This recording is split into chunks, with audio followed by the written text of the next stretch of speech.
Hello everyone, আসসালামু আলাইকুম সবাইকে। এটা হচ্ছে যেদিন আমরা রোজার মধ্যে বরিশাল যাই সেই দিনকার বিকেলের ভিডিও। সন্ধ্যার আগে আগে বিকেলের দিকে আমরা একটু বাড়ির আশপাশ ঘুরে দেখছিলাম, কারণ আমি তো ওই বাড়িতে নতুন, ওই রকম কিছু চিনি না, তাই আমাকে ভাইয়া একটু ঘুরে ঘুরে দেখাচ্ছিল তাদের আশপাশ। এর মধ্যে গাছের উপরে যে ঝিঝি পোকার ডাক, এর মধ্যে বিকেলের জোয়ার বাটার পানি বাড়ির কাছাকাছি চলে এসেছে। কিন্তু যখন আবার আমরা বাড়িতে আসছিলাম তখন দেখলাম যে এই পানি আর নেই।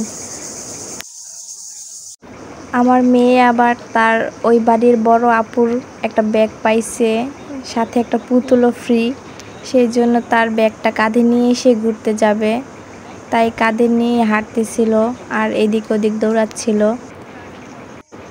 এর মধ্যে আমরা ক্ষেতের মধ্যে এত সুন্দর একটা ভিউ দেখতে পেলাম যে একটা বাছুর কিভাবে দৌড়াচ্ছিল। আর জমিতে অনেক পানি উঠে গেছে, বর্ষার পানি। এই দৃশ্যের লোভ সামলাতে না পেরে আমিও নেমে পড়লাম আমার মেয়ের সাথে, সবাই যারা যারা ছিল। আমরা আসছিলাম যে ক্ষেতের ওই পাশে একটা ছোট্ট নদী আছে ওইটা দেখার জন্য, কিন্তু বুঝতে পারিনি যে ক্ষেতের মধ্যে একটা নদী হয়ে যাবে। তারপর আমরা হাঁটা শুরু করলাম, হাঁটতে হাঁটতে ওই দূরে যাব। ইচ্ছা করে তো দে পাও কয়ে দিছে এটা।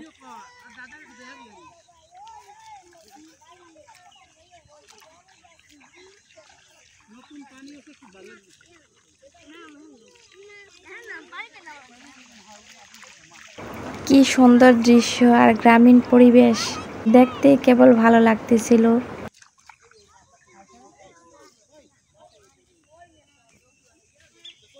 জমিতে এই পাশে ছিল গম ক্ষেত, তারপর পাশেই ছিল তাল গাছ সারি সারি। আমাদের এলাকায় এগুলা নেই, কিন্তু এই এলাকায় এগুলা দেখে খুব ভালো লাগছিল। আর জমিতে এত পরিমাণে গরু ছাগল দেখতে পেয়ে আমার মেয়ে এত খুশি হয়েছে বলার বাইরে। অত কখনো এত গরু এত ছাগল দেখতে পাইনি।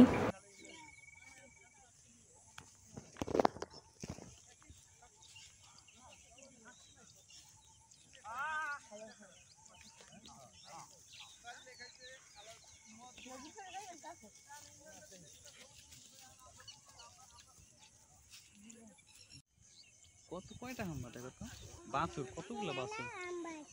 হ্যাঁ এখন চলে আসো, বাবার চলে আসো এখন। সোয়াইবার কোনো ডর ভয় নাই, সে পারে না যে গরুর সামনেই চলে যায়। সে কিন্তু প্রথম আসছে এখানে, কিন্তু ওর ভাবসাব দেখে মনে হচ্ছে তার পরিচিত জায়গা, সে অনেকবার এখানে আসছে। এরপর তার বাবার শখটা পূরণ করলো, মেয়েকে নামিয়ে দিল ছোট্ট একটা নদীতে। মেয়ে হাঁটা শুরু করলো।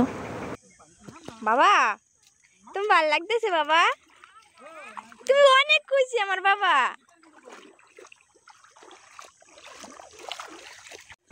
এটা নদী কিন্তু মনেই হচ্ছে না, সামনে থেকে বা দূর থেকে দেখেও মনে হচ্ছে যে একটা জমির মধ্যে পানি জমে আছে, অথচ এটা একটা নদী। এখানে ছোট বড় বোট যায় এই দিক দিয়ে। আগে নাকি এই নদী দিয়ে লঞ্চও যাইতো, কিন্তু এখন যায় না।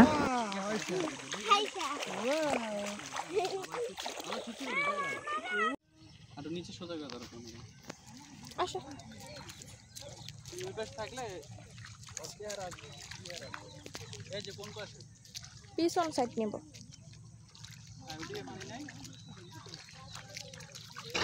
আমার মেয়েটা এত এনজয় করছে, সে কখনো এরকম পানি দেখেনি, এরকম জমিও দেখেনি, কিছুই দেখতে পাই নাই, কিন্তু ওরে দেখে মনে হইতেছিল যে সব চেনা।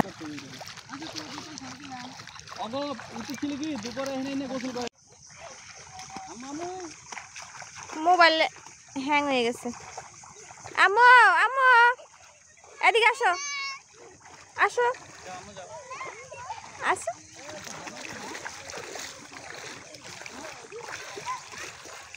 মেয়েটা এত খুশি, লাখ টাকা দিয়ে তো আমি খুশি পেতাম না যদি না সে এইখানে আসতো বা তাকে তার বাবা এখানে নিয়ে আসতো।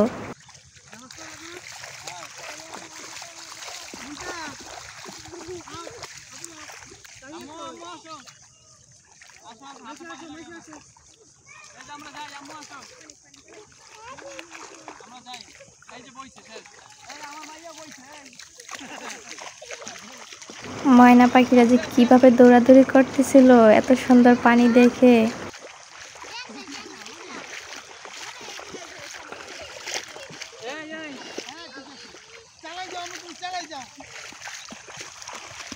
ওর পরে যাওয়া দেখে ওর চাচু ওদের মরে বলতেছিল যে চালায় যাও আম্মু, চালায় যাও।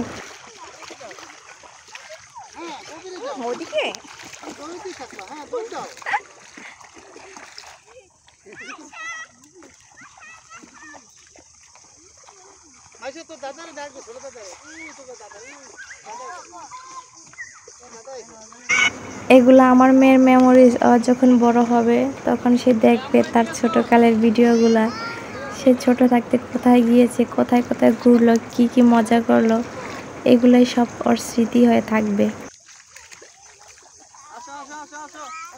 আর ওইদিকে ঝিঝি পোকার চাকরি এখনো শেষ হয় নাই। মনে হচ্ছে যে কোনো জায়গায় মেশিন চালাচ্ছে, এতভাবে ডাকছিল, ডাকা শেষ হয় না।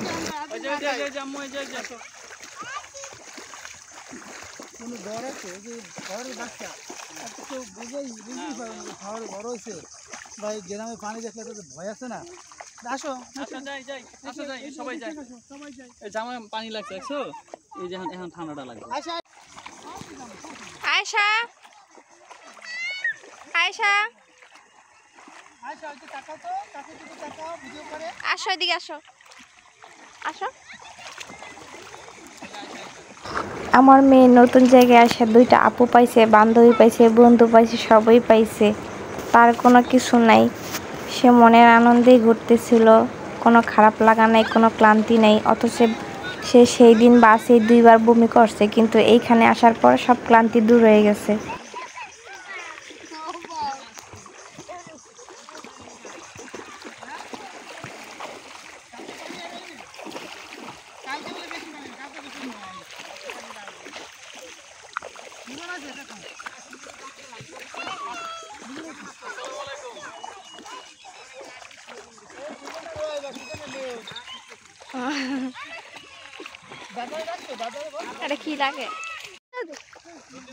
শহরের বাবা আর শহরের মেয়ে যখন প্রথম গ্রামে আসে তাদের অবস্থা এরকমই হয়।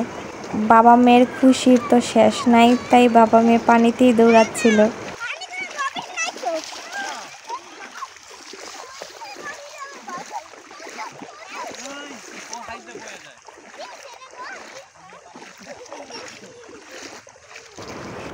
তারপর পানিতে ভেজা শেষ, আমার মেয়ে আমাদের সবাইকে রেখে ওই যে দূরে কিভাবে দৌড়াচ্ছে অচেনা একটা রাস্তায়, সব অপরিচিত জায়গায়। একটু সময় আইসেই সব তার পরিচিত হয়ে গেছে, দৌড়ানোই শুরু করে দিছে যে সে সবার আগে দৌড়াতে দৌড়াতে বাড়িতে চলে যাবে।